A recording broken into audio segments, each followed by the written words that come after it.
Yeah, I get that, but that's why we're also given a bit of leeway. We know these people, and I get it, and I get that sort of thought process. But at the end of the day, I think if you try and you sort of prison someone, saying you must do it like this, it has to all be done through us and everything else, I think that's when people, and if it's working for someone, there's no reason for them to change. There's no reason for them to look elsewhere. There's no reason for them to go and risk what's working. At the end of the day, anyone with a brain will say, we've had X amount coming in from design and build to go and do a one little job behind their back, risking all of that. Hi everybody, Gavin Coyle. I'm the Gaffer back again with another great guest this week. And he's a little bit early in the game in terms of what he's trying to achieve and where he's going with his business. But we felt it would be a good idea to get him on at this stage because what he's trying to achieve is so innovative in construction that it'd be interesting to get him on at a stage when he's in probably startup mode and then come back then later on as a more mature business and then give us what worked, what didn't work, and why the business was a success or why the business was a failure. We don't know yet, and he doesn't know yet. But this is an interesting podcast for yourselves and for myself because generally speaking, we bring on guys that have an expertise in an area and they have a lived experience of the solution that they're trying to solve. In this case, Vinnie is going to tell us about his business model, why he came up with this business model with his business partner, and what their aspirations are and where they're going to go. And then we're going to hold them accountable because we're going to bring them back in 6 months or a year's time. Say, Vinnie, now that we've found you again, what did you do? What went wrong? What went right? And how did you fix things?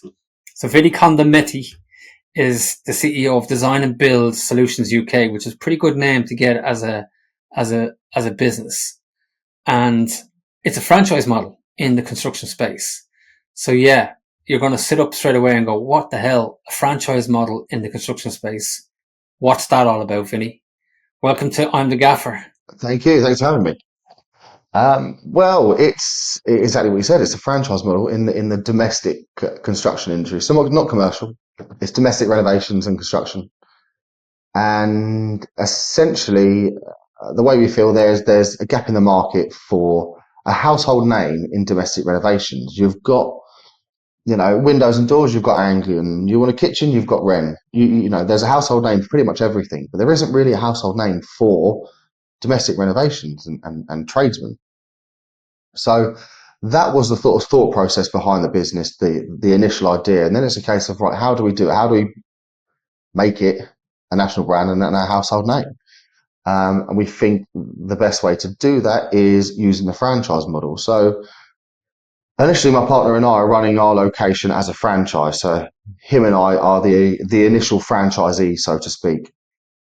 And we run it exactly how we expect a franchisee to run it. And it is exactly what it is. It's design and build, renovations, kitchens, bathrooms, extensions, that sort of thing. For context, there are certain trades it probably wouldn't work for. So a gas engineer, it wouldn't, what we are doing, I'm not saying other companies couldn't, but what we're doing wouldn't really work for a gas engineer. I think roofers, I think they work primarily for other construction companies. Most of their work will come from other builders. So it's, who we think it will work for are tradesmen and construction professionals that can basically take an extension all the way up, take a new build all the way up, kitchens and bathrooms, that sort of thing. And so the way it works is essentially we provide everything for the business side of things. We provide the whole back office for a location to work. So the people on the ground, the tradesmen, majority of their time is focused on what they're good at, and that is their trade.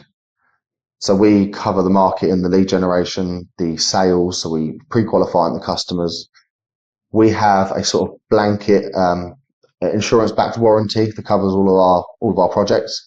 So you go to all your customers, get any structural work is backed by a 10-year insurance warranty, written warranties, accreditations. It's all covered under this one banner. So we sort of take all of that away from the franchisee and allow the franchisee to go in and just do the job essentially.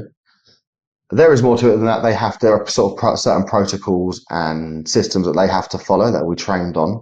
They have to uphold certain standards, health and safety standards specifically, quality standards and everything else. But again, we're in the process of, we have all that information and we've been through, I've run a construction business in the commercial industry for 14 years. Business partners run a design and build business for the last, I think, 6 years. So we're just finalising how we actually convey that to franchisees and how we get them to follow those protocols. It's all well and good, it's being in our head and on our laptops and whatever else. It's actually getting that streamlined so it's easy enough for other people to follow. Wow. Where do we start? If I'm Joe Blogg's plumber and I think this is a great idea, would I become a principal contractor? So yes, essentially, if the right person, I'm not saying just a plumber, and I don't mean this in a derogatory way, but it couldn't be any plumber, because if a plumber, if all they know is plumbing, they couldn't go in and take on a full extension or a full build or whatever. I'm not saying they can't, but they need to prove that they have the knowledge and the ability to do that, because essentially they are going to project manage the job. And so yeah, domestic renovations, they become the principal contractor. They can have their own staff, they can do it all themselves, they can employ subcontractors, however they see fit. But yes, essentially they would become the principal contractor for the small domestic renovations and extensions. So you're only taking people on that would actually be in the principal contractor role. So what do you mean by people? Yeah, so say I'm a franchise, I'm thinking about taking on the franchise. You wouldn't take me on if you didn't think that I would be up to speed to carry out the role of principal contractor. Yes, essentially, yeah. No, we wouldn't. You couldn't just take on anyone. There's certain trades it wouldn't work for. There's certain people that are probably not capable of doing it. And I don't mean that by their personality. I mean just their experiences, essentially. So it is for tradesmen that have experience working on probably new builds and extensions that they can take on pretty much, or they have a knowledge of it. I'm not saying they physically have to be able to do it, but they know what goes into it. They know what goes into a kitchen, a bathroom, a full renovation, and an extension. So typical amount of, you're probably looking at a 3 to 6 month kind of contracts. Are you, in terms of? It could be anything. So we will do. It can be anything, but they need the ability to do it all. So it will be a lot of bathrooms, a lot of kitchens, landscaping. So it's not necessarily huge projects, and it's not all extensions. But when the project comes along, if the project comes along, they need to be able to do it all. We don't want someone who can do a little bit of it and then come unstuck. It's not fair on them, us trying to convince them that they can do this. And it's not fair on the customer, and it's not fair on the brand. So yeah, it's not a case of we will just take on anyone. They have to, it'll suit general builders that have done it all and been there and done it and want help with their business, help growing their business, essentially. Just, I'll forewarn you, there's a ton of curveballs heading your direction for this podcast. If you don't mind. And I know you're well capable of batting them. So, how do you vet these guys then to become a principal contractor? What is your due diligence process? Again, that's something we're working out now. So they have to, qualifications, experience, essentially giving us a CV, references. We will check the references and everything else. We're trying to work that out now. That's the honest answer. That's part of the reason we haven't gone to market with it. It's like I said, we want to make sure we're getting the right people. We don't want to sell them a dream and they're not able to fulfill it. We don't want to do that to our customers. Don't want to do it to them. So there will be a stringent vetting process. There'll be an interview. And do you know what? Sometimes there's a gut feeling, isn't there? Sometimes you can have an interview with someone and say, I'm just not sure. There's no point putting them at risk and no point putting us at risk if we're not 100%. So yeah, we will contact previous customers. And if it's a construction manager coming from sort of a big house building company, then they will have a CV, they will have a work experience. So there will be a lot of vetting, yes. So, like, when you say you're not going to market, you have a website that's live and up and open. So you are. We're going to market for projects. So I said my business partner and I are running the first franchise, I suppose, in our area. So we are going to market with that respect. And there is a page for people becoming partners, and that is just to garner interest, really. There is no way we wouldn't, if someone come up now, I wouldn't take them on. We're not in a position to, and it's not fair. So we are a design and build business primarily, and we are running it as that. Okay, so you're running you're running a minimum viable product, basically an MVP version yourself and your co-founder. You have a project, I take it, that you're running as a pilot project to see how that operates, to see what the ins and outs are. Yeah, well, it's not just one project. It's not a case of just doing one project. We're going to do this for a period of time until we feel it's right. That could be a year, could be 6 months, could be 2 years. It will be when the time is right, when's the time is right. We're not rushing it. It takes what it takes. But we just want to make sure that we've got the nail on the head. We know this works, and I believe it works. I've got no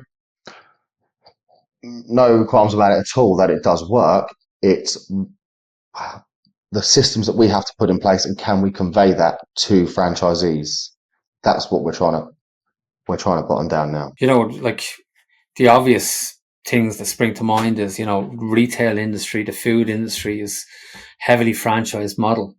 And, it's, with all due respect, from a worker point of view, everything is removed out of the systems, and, you have your manual, and the manual is the Bible, and the manual is God.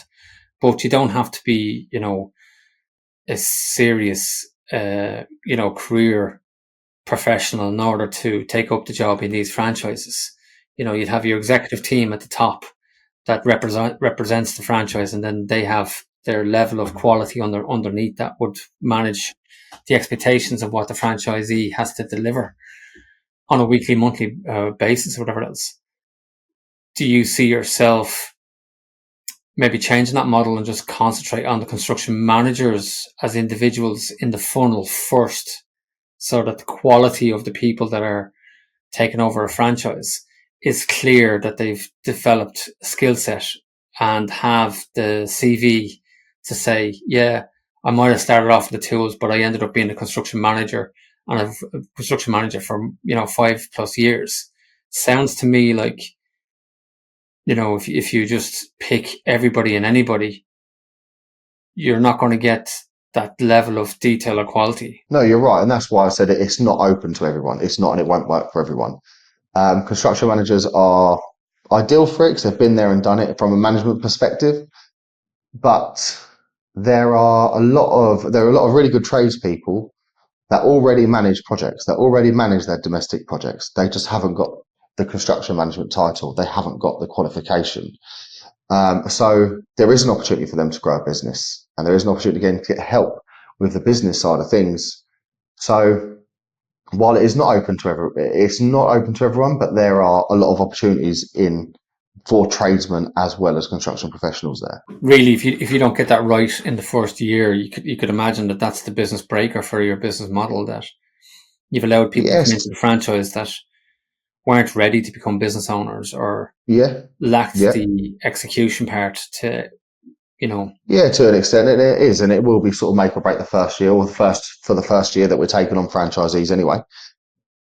But we have stipulated both, and it will be in our contracts, that we're not in the business of keeping people's money. If it doesn't work for someone, we're not going to tie them into 5 years and they have to do this for 5 years. If after 12 months we'll have an honest conversation, if it doesn't work, we'll shake hands, we walk away. We're not in this to try and stitch people up. There is no residual fee. There is no monthly retainer. It is literally all commission based, all royalty based. So if they're not making any money, then the franchise head office isn't making any money. And if that's the case, then we're doing something wrong. Okay, so you're pricing the jobs with them. So they will price the jobs, because essentially I have a knowledge of pricing projects, and so does my business partner, around the area we live in. 200 miles away, that could be very different. Labour costs are very different. Cost of living are very different. So that's why we expect these people to have a knowledge of the industry so they can price it. What we will do, we will help them price it in the respect that we are making sure that they put in the correct profit margins on, and, just going through. So they will price it and we will help them for the first few months. We couldn't do it for every project. throughout the whole lifetime, the whole life cycle of the franchise. But what we can do is for a few months help them and say, right, okay, what is your profit margin here? Why have you valued this at, £5,000? Just break it down why it's valued at £5,000. We're just making sure that it's not so much the prices itself, it's making sure they have priced the project correctly. They have included for everything. Have they included for any prelims? Have they included for waste? Have they included for skip hire? How many skips have they included? Where did they get that information from? If they say, I've included 2 skips, we'll say, okay, that's fine. How did you get to only needing 2 skips? So it's that sort of, we're teaching them and helping them at the same time to make sure they're pricing projects correctly and making sure they're not missing stuff out. So we're not pricing the jobs for them, but we are just making sure that they have dotted the I's, crossed the T's. And it's essentially, 4 eyes are better than 2. Someone else having a look at it might say, well, hang on, did you put that in? I say, no, I forgot about that. It's that sort of process. Okay. But you talk about commission, like they're going to have to allow for your commission in their pricing, obviously. Yes, correct. Yeah. Yeah. So another reason for you to look over the pricing is to make sure that they've allowed enough to take off the table for themselves. Yeah. But still pay you the commission. And making sure they're still making money. If they're not making money, they're not going to want to carry it on. And like I said, there is you can get out of the contract for free. So we want to make sure it works. We want to make sure it works for them, because if it doesn't, they're just going to walk away and we're left with nothing. We don't have the business that we think we're going to.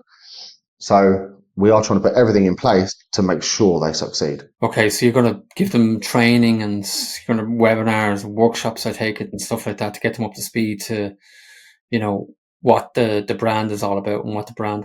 Yeah, so it'll be, the thought process will be that they will actually come for a sort of 3-day training course in-house. I think webinars and online training, I think it goes over people's heads. They end up sitting there with their feet on the table, sort of not really listening to it. So it will be an in-house training.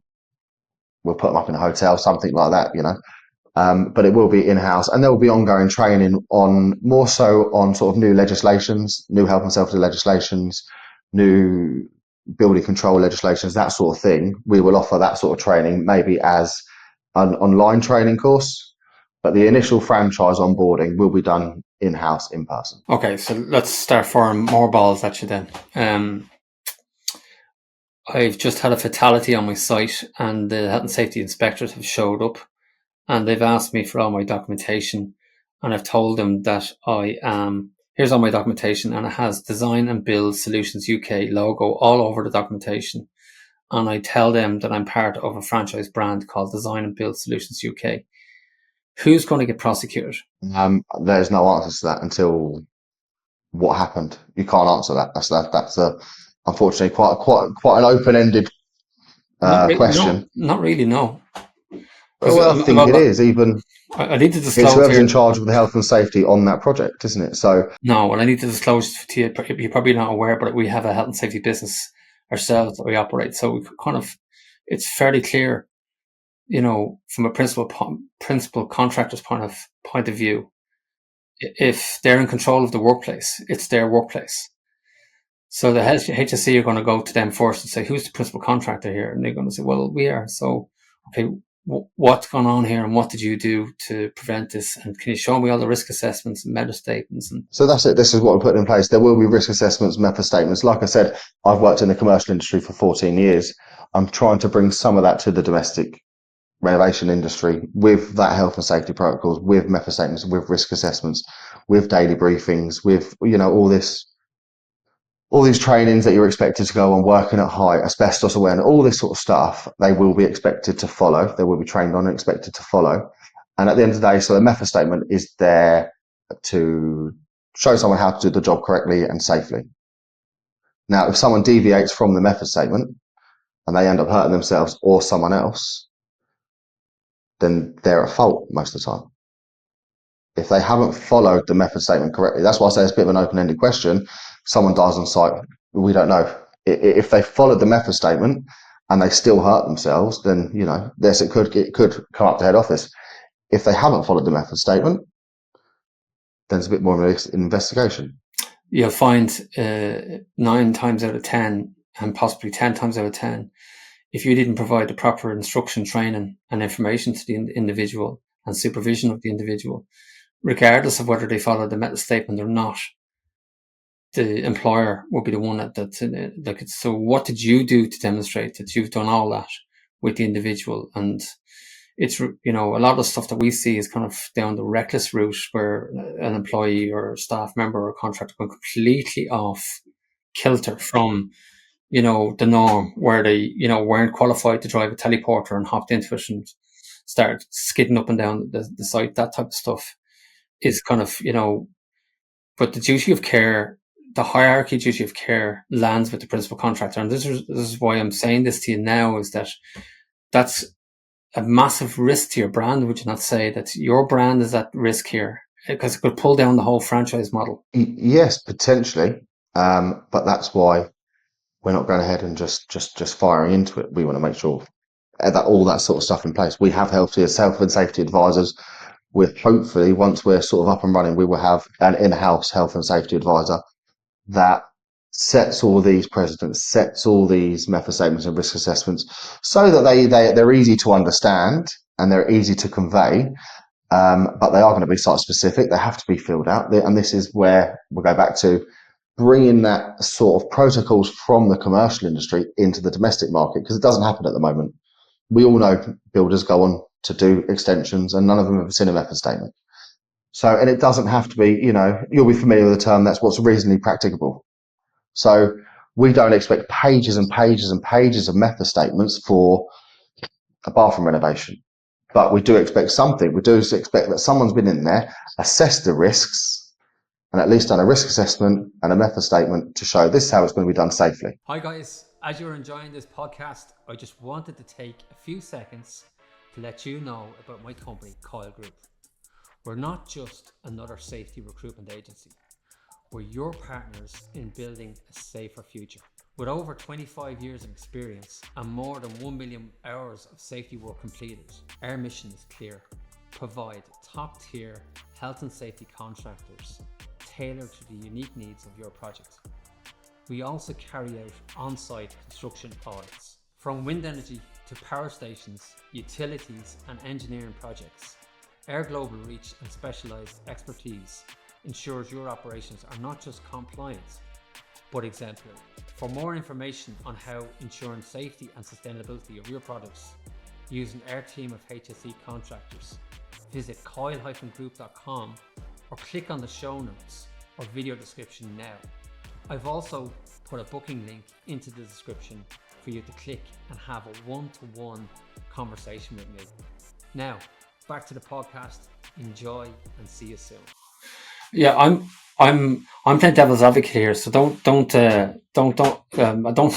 it personal, because not at all. No, definitely not. Me and you had a pre-chat chat. Yeah. We said we're going to take this wherever it goes, because definitely. This is like, and I'm sure there's people going to contact you after this and go, you're absolutely off your head, or you're absolutely on the money, and we'd love to help you out or support you, because it's needed in the construction industry. And that's why I wanted to get you on the show as well. And we did have this chat about like whether, this could be not a good thing for your brand in terms of coming on the podcast so early, but it also shows that you back yourself. And you said to me, you said, no, I want to do this. Like, I want to be on the podcast. I want to get, ask me whatever questions you want to ask me, and I'll try and answer them as best I can.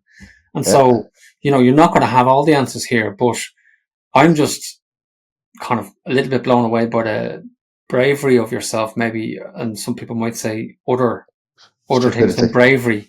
I get that. Yeah, but I'm thinking, no, that's fair. That's absolutely fine. And maybe I'm barking up the wrong tree, and it is complete stupidity, and it's something that it's not possible. But I strongly believe that it can do. I think, right. My thought process is, if you can have a design and build business in one location, you can have that same business in multiple locations.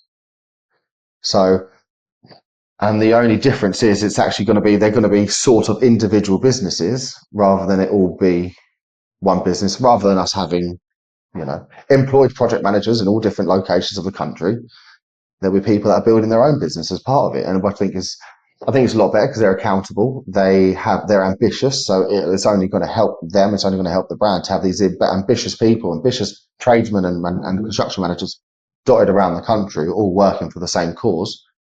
So I get the skepticism, and I completely appreciate it. And one of the reasons I was willing to come on the podcast is, any feedback's welcome. Some people might think it's great, some people might not. So, if someone comes on and says that's a terrible idea, well, that's no good. If someone wants to give me a context and the science behind why it's a terrible idea, then that's great. That's fine. That's what we need. Do you know what I mean? This is a new concept, and I get that. So yeah, any sort of criticism and any information anyone can offer, it It's is more than constructive, welcome. yeah. It's constructive, yeah. It's coming from the right place. And at the end of the day, you're an entrepreneur and you've decided to back yourself. And I know it doesn't, regardless of what anyone thinks, you put your line on the sand and you said, no, I'm going to do this. And it's a commendable thing, even to that point.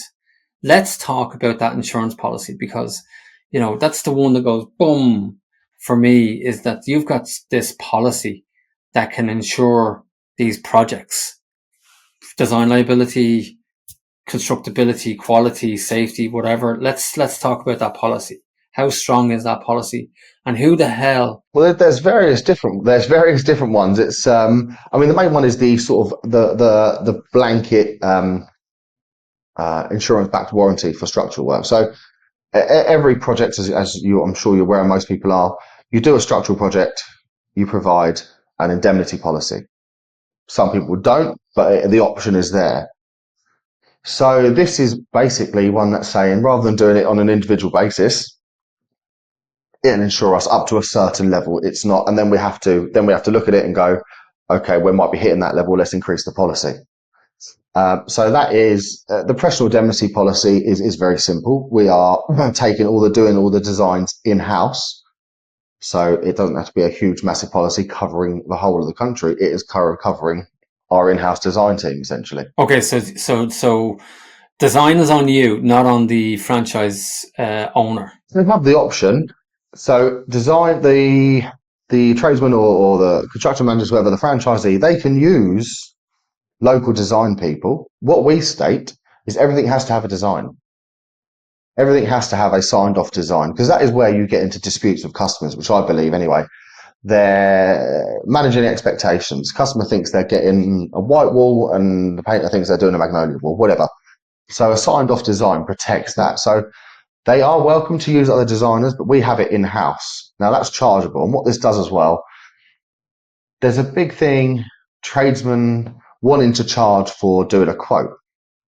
The difficulty for that is everyone's going, we'll offer a free quote. Well, what we're doing actually, you get a design, it's not free, sorry. You get a design that allows the tradesman to quote. The design is chargeable. The customer gets to keep the design and they can do what they want with that. They can put it out to tender or they can instruct us to do the project. But the design is chargeable to the customer. Some of that cost goes to head office to design.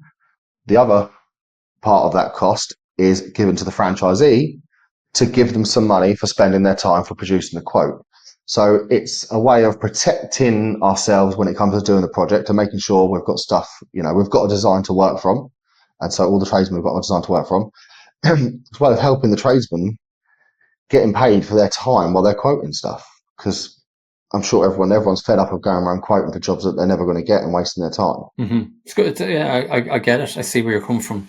The questions coming out of that for me is obviously employer's liability and public liability is not covered under the policy. So if I'm so we will have employers and public liability, of course, any business, yeah. You will. Well, we do. Sorry, we've got they're separate policies. They're separate insurers. Okay. But of course, like any business, we've got employers. We've got public. So if I'm a franchise owner, my staff can be covered under your employer's liability and public liability. No, because they're still their own limited company, so they have to have as a minimum public liability. If they then employ staff, they have to have employer's liability. So that's like any business. Any business has to have sort of those two as a minimum, really. So they are still their own entity. They're still their own business. They still have to have that insurance. Okay, so they're all limited based companies, no sole traders that you'll take on, which kind of gives you a level of comfort that they have that boxed off, and then professional indemnity is covered under their own policy. So it's still a bit of a vague point at the moment. I see the professional indemnity as the sort of design and the sort of advice you give, because they can have it. If they intend to go out and use their own designers, then they'll have to have professional indemnity. We have it and we will do the design. So we're covered. Our design team is covered with that. And the way I see it, the sort of the ambition for it is actually in a few years' time down the line, a franchise location, a franchisee will have all of that in-house. They'll have grown and they'll have developed the business so well that they'll have their own designer. They might have, their own tradesmen full-time employed rather than just using subcontractors. So at that point, then yes, they will have to have professional indemnity insurance. Okay. So if I ramp up to a franchisee owner's site, Vinnie, am I going to see the Design and Build Solutions UK logos all over the hoardings and the guys' high-vis jackets and hats and, look. Okay. So even though they're operating their own limited brand or limited company, is there not kind of like people can be fickle and strange, would they not be trying to sort of foster their own brand? Why would they want to foster the Design and Build Solutions UK brand? At the end of the day, yes, I'd love to see everyone with the Design and Build logo everywhere and all the uniforms. But the reality is I'm under no illusions that, they may not. So we think as a rule, they when they first go to meet the customer, when they turn up there, they have to be presentable. And that's when as a must, they have to have the Design and Build logo because that customer has approached Design and Build. So on their first meeting, they must have that logo. Right, stop you there. That's an important point, I think, because we didn't cover that. Is it only the clients that you've generated that you send to the franchisee manager that are part of this business model? Yes. Okay, yes. That's important. Yeah. Yeah. So again, I'm under no illusions that, at the end of the day, there's no point us taking a royalty if a family friend has asked the builder to go and do some work. Yeah. We've done nothing for that. But there's on the flip side of that. What happens if the guy gets the job from your lead generation and puts it under his own brand and does the job through his own brand because like, I'm not going to pay that commission? Then the customer's not covered. They don't have the warrant. They don't have our warranties. They're not covered under the accreditations. They're not covered. Their project isn't covered under the insurance, and that's up to them. If the customer wants to go down that route, if the customer's aware, but if the franchisee manager doesn't make the customer aware that, we're not following the franchisee model here. We're following the Gavin Coyle Roofing Limited brand. So they have to pay to a Design and Build client account. So every franchisee gets a client account under the Design and Build banner. So the payments must go to essentially Design and Build. It's the franchisee's client account, so to speak, but we will be aware of it. So if they're not paid, if the customer hasn't paid to them, they'll be made aware that they're not covered. And that'll be stipulated on the first meeting that with this area, with this franchisee, their payments must go to this location. So they get a pack. When the franchisee turns up, there's a pack in there of all the information, all the insurances, all the accreditations, everything else, the design, all that sort of stuff, and in there where they should send their payments. And if they don't, they're not covered under what we'd say is our selling point, which is that security we offer, the warranties, the insurance back guarantees, all that sort of stuff. If the customer wants to take that risk, so be it, but they're not covered. But if you would imagine that my interpretation of your response would have been that they would sign a contract of engagement or a letter of engagement with Design and Build Solutions UK. And once that's signed, then that contract's gone ahead. Yeah, but that's all done through. Yes, that is. There are terms and conditions and everything else to sign with the quote and everything else. That's sort of standard, but that is still with the franchisee to do that. That doesn't come from head office. Head office does the initial sales calls and the inbound sales and everything else, and then filters it down and to the franchisee to their location for them to get in touch with the customer and arrange that first meeting. Oh no, Vinny, they're screaming at the screens here now, and they're banging their phones on the dashboard and saying, "No, Vinny, you're going to get stung. They're going to hang you. They're not going to go through you. They're going to every man for himself." Yeah, I get that, but that's why we've also given a bit of leeway. We know these people, and I get it, and I get that sort of thought process. But at the end of the day, I think if you try and you sort of prison someone, so you must do it like this, it has to all be done through us and everything else. I think that's when people, and if it's working for someone, there's no reason for them to change. There's no reason for them to look elsewhere. There's no reason for them to go and risk what's working. At the end of the day, anyone with a brain will say, we've had X amount coming in from design and build to go and do a one little job behind their back, risking all of that. It just doesn't make sense. Like I said, if they get a project through family, friend, or whatever, that's fine. We're not, I'm not in it just to take people's money and make people put everything through us. I'm under no illusions that people aren't going to do that. But I think if you give people a little bit and you give them a space to work in, I think the majority, I'm not saying everyone, I'm not stupid. There will be some, of course there'll be some.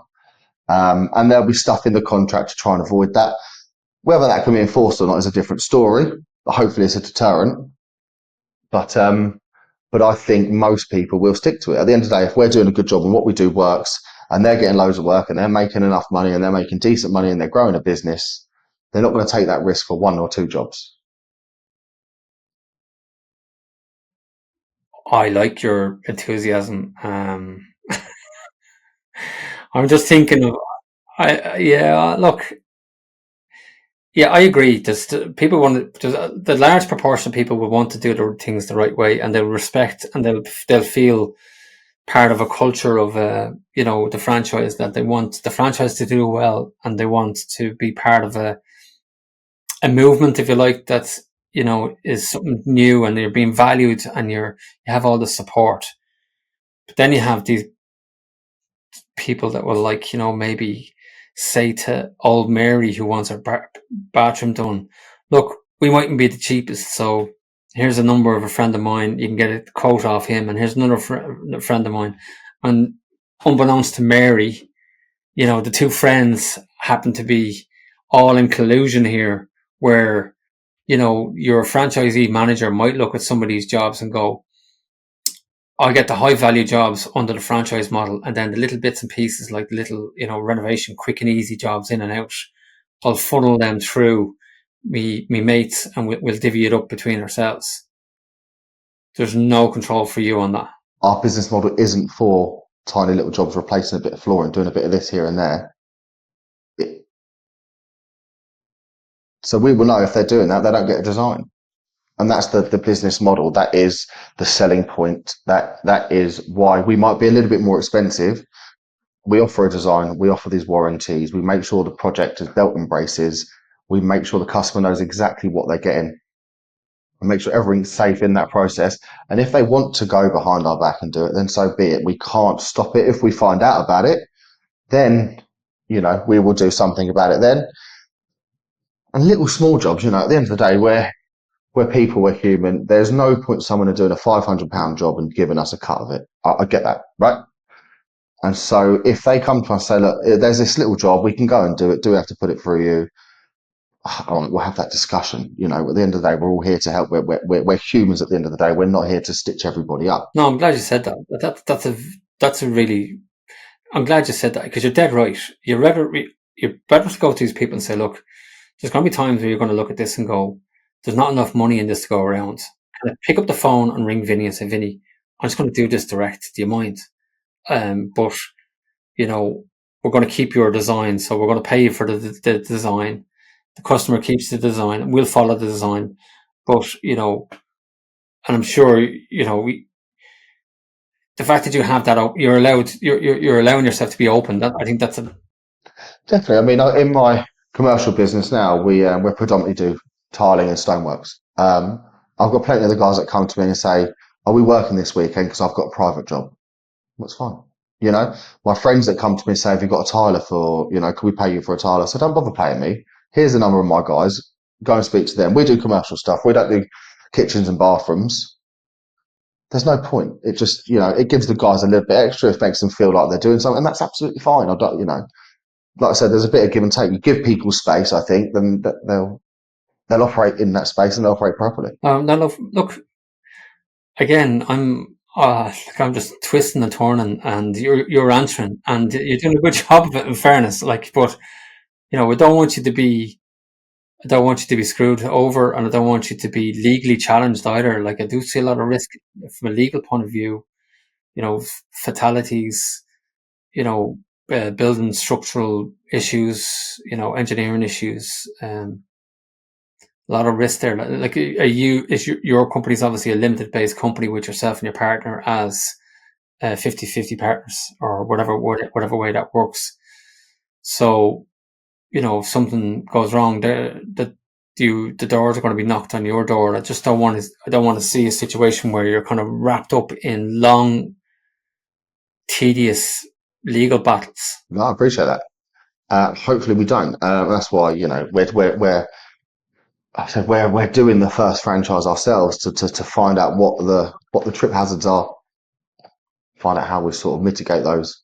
Talk to me, where did you get the bloody hell idea to do a franchise model? What was the light bulb moment for you? Like, we didn't get that. I don't really know, to be honest with you. Like I said, I thought there was a gap in the market for excuse me, a household name in this space. So I don't think there is at the moment. And it was well, how do we get there? How do we make it? How do we get it so that there's all these little design and build businesses working under the same brand around the country? And then I just thought, well, let's franchise it. And that is it. There was no real light bulb moment. I've been playing with different business ideas for ages, to be honest with you. In the sort of domestic industry, like I said, I've come from the commercial industry, and it has its flaws, but it's also great sometimes. And I wanted to do something in the domestic market as well. And so I've been playing with a lot of ideas of how I sort of break into that market, and how I can bring some of my experiences in the commercial industry, how I can bring that into the domestic industry. I suppose that's where it stemmed from. It sort of grew rather than sort of a light bulb moment, if that makes sense. Like, I see a lot of people trying to set up network associations, or their own sort of little network groups, and using that, and then sharing information, sharing success stories, and sharing projects, and sharing staff and stuff like that. I get that, but I was just interested to see, why do you think the franchise model why do you think it's franchisable? Why isn't it franchisable? Everything else is franchisable. Estate agents, food places, everything, So you've got, what's the word? Repair jobs and stuff like that. There's a lot of these sort of call out companies, and, that are franchises, these sort of plumbers that, drain, whatever they're called. I can't remember the name of it. These drain unblocking companies and all that sort of stuff. So it's, my argument is, why is it not? Everything else seems to be. So why is this? Why do we feel that the construction industry is so different to every other business industry? Everything else. Why is? But that's probably the reason why it hasn't been franchised, is that everybody looked at it and said, no, a franchise model doesn't fit this. So the question will be, what expertise have you got on board of running a franchise and rolling out a franchise? So, honest answer, my expertise in a franchise is very limited to none. Running a business is very different. Whether that's successful or not is another question. But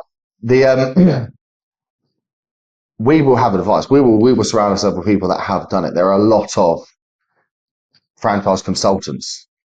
I had a conversation with one recently. He was just fortunately, I was looking around. He was very local to us, so we sat and had a coffee together.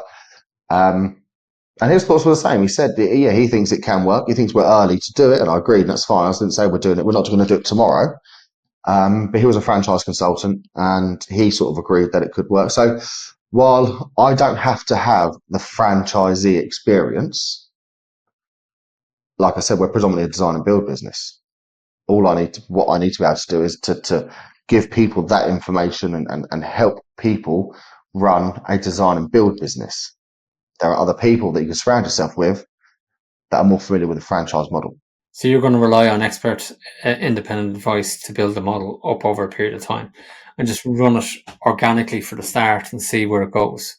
And it may not be franchisable. No, I mean, I'm fully convinced it is, but there might be, like say, a light bulb moment where I go, actually, this doesn't work. But at the moment, I'm fully convinced that it can.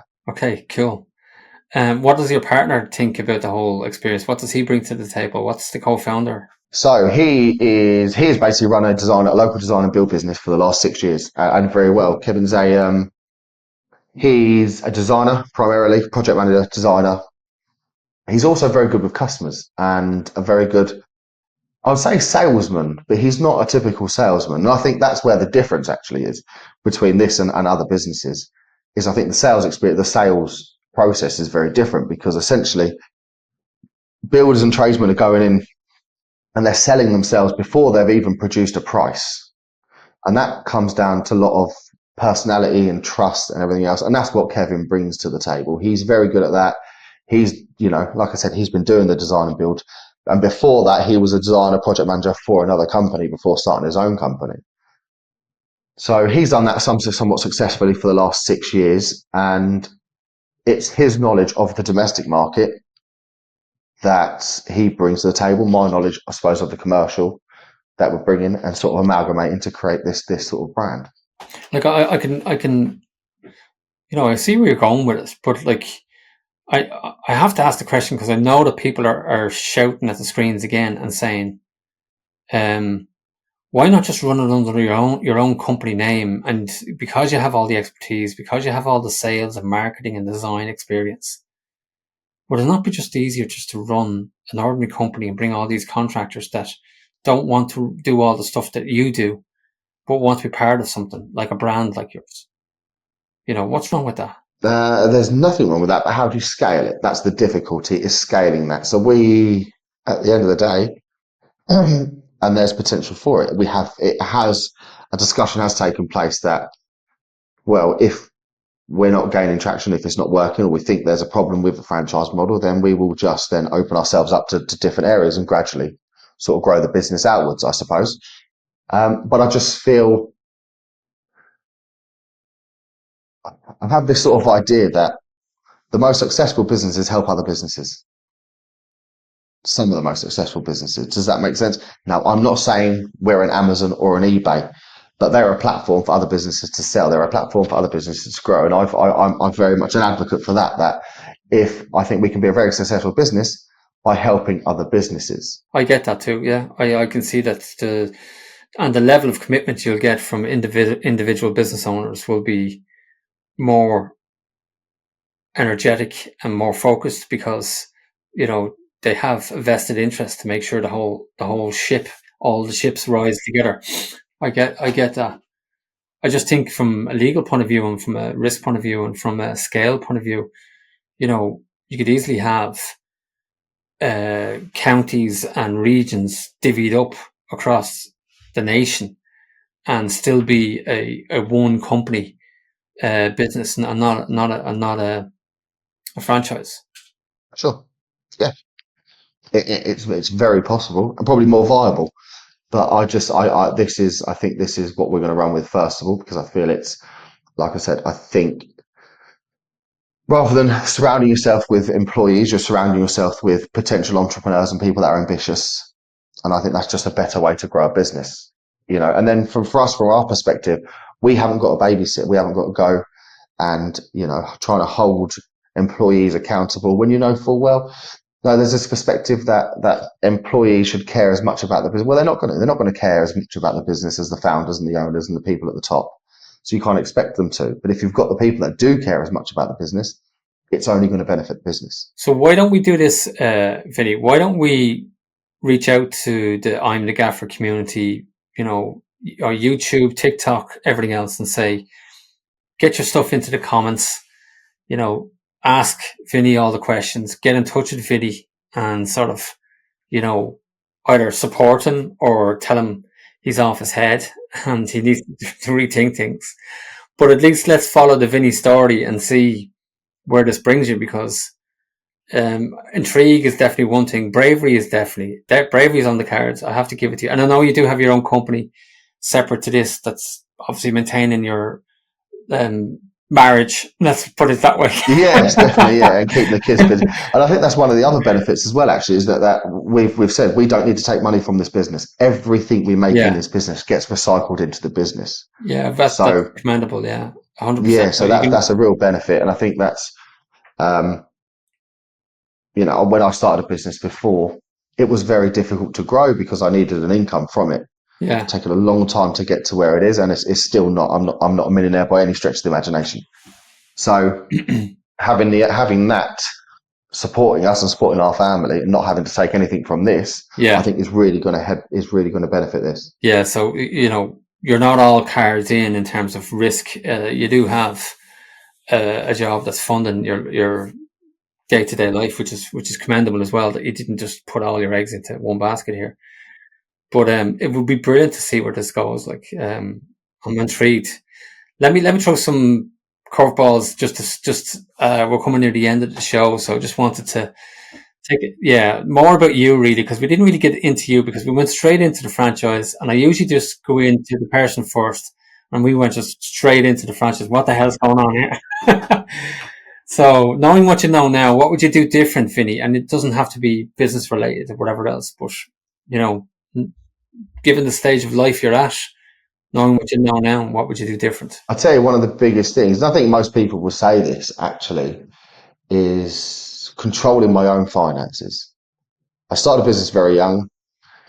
There was some success, some failures, and every time there was a bit of success, I was young, I was 24, 25. I was like, right, let's go buy a nice car. Let's go on holiday, you know, that sort of thing. So I'd say to anyone that is starting a business, I suppose, is really, really control your own finances. Even if you're on a winning streak, it doesn't last, especially early days. And even if it does last, that's great.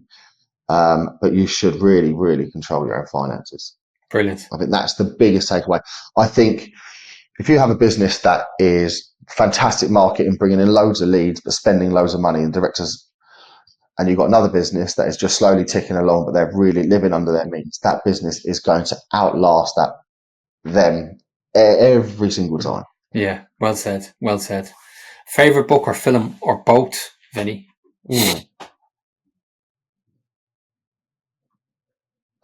Favorite book or film? I don't really read too much since school, I'll be honest with you. Of Mice and Men, I remember that from school and I did quite enjoy it.